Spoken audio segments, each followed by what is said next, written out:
Bonjour à tous, nous avons le plaisir d'accueillir au TIDE Hamid Benamara, qui est le directeur général lesfurets.com, pour cette petite interview live sur Twitter. Ok. Bienvenue Hamid. Merci, bonjour. Alors, quelques questions Hamid. En France, par rapport à d'autres pays, les comparateurs d'assurance ne sont pas encore d'un apport très significatif en termes de part de marché, d'affaires nouvelles. Est-ce que vous, Hamid, vous partagez ce constat ? Ça dépend de la définition qu'on donne au mot significatif. Non, je pense qu'il y a effectivement sur le marché européen, quand on regarde les différents pays, et j'exclus volontairement le UK qui est une exception non pas européenne, mais une exception mondiale, qui est un marché très particulier. Juste pour vous donner un ordre de grandeur de ce qui se passe en Angleterre, je vais parler du marché de l'assurance automobile. Parce que c'est un marché significatif et sur lequel j'ai pas mal de benchmarks. Aujourd'hui, 70% des affaires nouvelles en Angleterre sont réalisées via un comparateur. Donc c'est un chiffre qui est absolument incroyable, mais qui est une exception et qui s'explique. Alors je ne vais pas passer trop de temps pour expliquer ce qui s'est passé, mais il y a une dizaine d'années, vous avez 4 acteurs majeurs qui ont investi des dizaines de millions de pounds en publicité et en même temps. Donc il y a une catégorie qui s'est créée, un marché qui… Ils ont éduqué le marché. Ils ont éduqué le marché, mais très vite et massivement. C'est un phénomène assez unique qui sera très difficile à reproduire dans d'autres pays européens. Donc je dis souvent aux dirigeants que je croise dans le monde de l'assurance que c'est vraiment une exception et qu'en aucun cas la France suivra le même chemin. Pour deux raisons. La première, c'est qu'il n'y a pas cette force de frappe avec les acteurs qui ont pu exister au UK. Et puis le deuxième élément qui est quand même très important, c'est que le consommateur français n'est pas le consommateur anglais. Non. Donc on n'a pas les mêmes réflexes en France.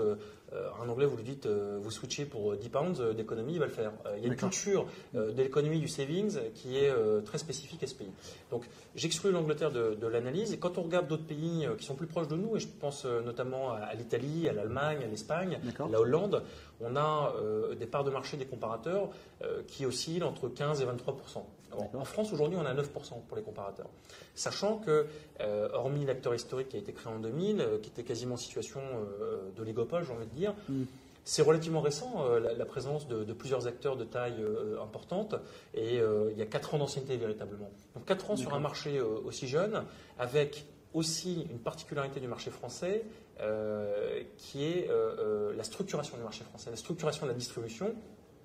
Les agents généraux, les mutuelles, c'est quelque chose qui est très particulier, les mutuelles sans intermédiaire, c'est propre au marché français.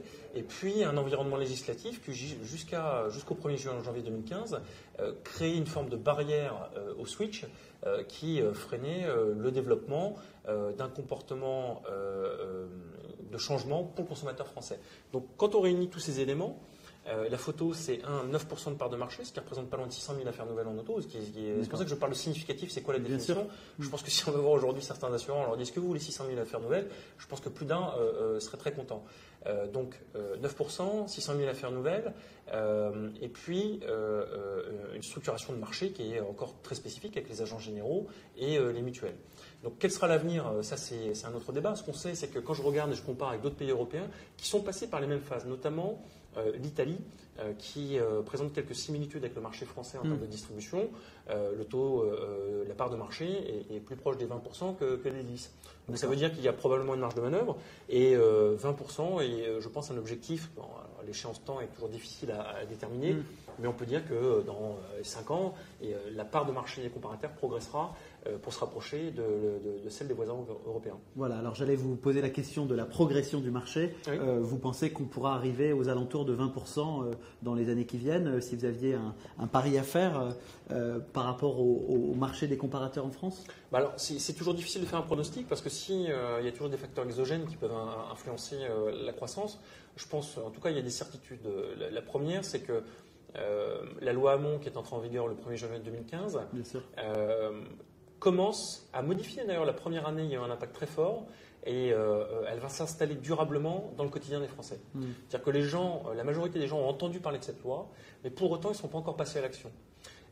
Et puis, c'est le propre d'une loi, c'est-à-dire qu'il y a un phénomène de nouveauté, elle met du temps à s'installer, à rentrer dans les comportements, à s'ancrer dans les comportements, et il y a fort à parier que dans les années à venir, cette loi qui est un vrai progrès pour l'assuré, permettra d'avoir des comportements et une adoption qui sera différente. Donc ça, c'est le premier point. Le deuxième point, c'est aussi un effet de maturité.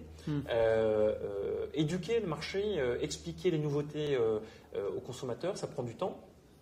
Et puis, il faut répéter, il faut qu'il y ait une récurrence. Et l'éducation se fait avec la récurrence. Donc on peut considérer, nous on constate sur nos chiffres, c'est que chaque année, sans même faire d'action particulière, ça progresse. Donc ça c'est un élément. Et puis le troisième élément qui me paraît très important, c'est que les jeunes adoptent déjà. Tout à fait. Donc moi je regarde le profil des utilisateurs sur notre site, 2/3 des utilisateurs ont moins de 35 ans. Forcément. Et 40% ont moins de 25 ans.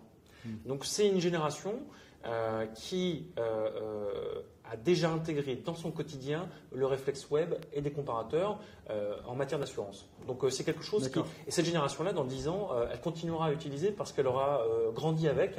Et on peut imaginer que les générations suivantes adopteront également ce comportement, à condition pour nous, comparateurs, de renouveler notre proposition pour être au bout du jour. Tout à fait, c'est la troisième question. Par rapport à votre avenir, l'avenir des comparateurs en ligne en France, quelles seraient selon vous les menaces et les opportunités?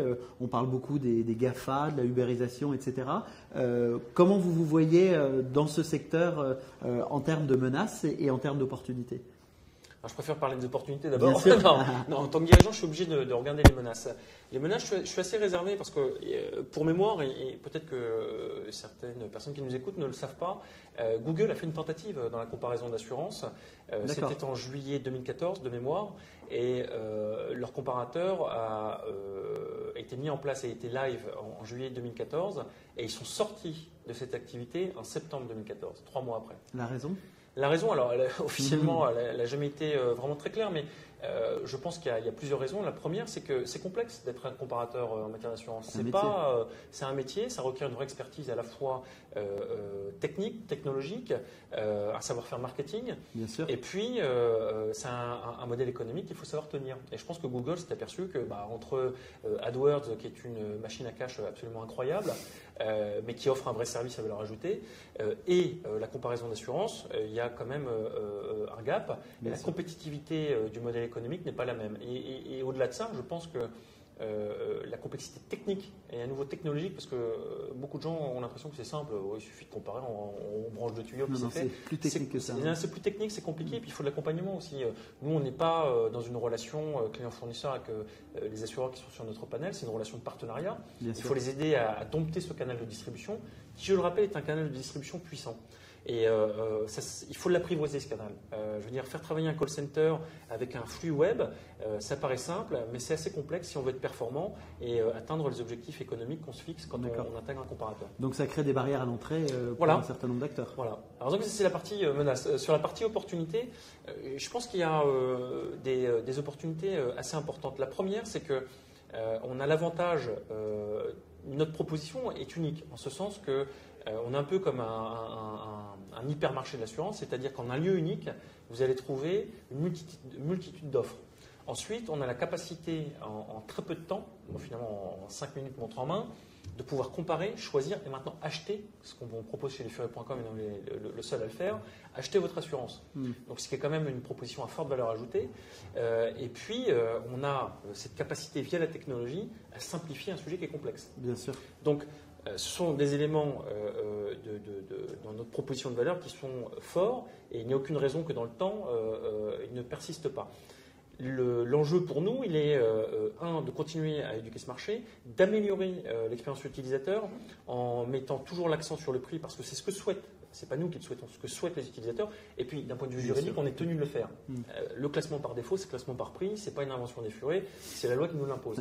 Donc, mais au-delà de ça, je pense qu'on a toujours été très attachés chez lesfurets.com à faire en sorte que nos utilisateurs choisissent leur produit d'assurance en fonction d'un triptyque qui est prix, garantie, service. Donc, comment faire en sorte de pouvoir comparer simplement ces 3 paramètres sur un mobile de façon simple, claire, sans flouer l'utilisateur et au contraire en l'éclairant pour lui offrir la meilleure combinaison par rapport à son profil. Voilà, c'est notre challenge. Et puis, il y a des sources de progression, évidemment, que nous offre la data ou l'intelligence artificielle, mais la data, j'espère que demain, et c'est ce que je dis aux équipes, et j'espère que très prochainement on sera capable de le faire, je veux que les utilisateurs qui viennent sur notre site demain puissent avoir la même qualité d'information et la même qualité de prix, en tout cas de pricing, en complétant 6 questions au lieu de 50. Oui, Voilà. tout à C'est fait. un enjeu, c'est pour illustrer le propos, mais c'est très clairement quelque chose qu'on souhaite faire sur le court terme pour faire en sorte que cette expérience soit la plus simple possible, la plus agréable et la plus efficace. D'accord, ok, très bien. Merci beaucoup Hamid Je vous en prie, pour merci à vous. ces réponses et nous vous disons à très vite.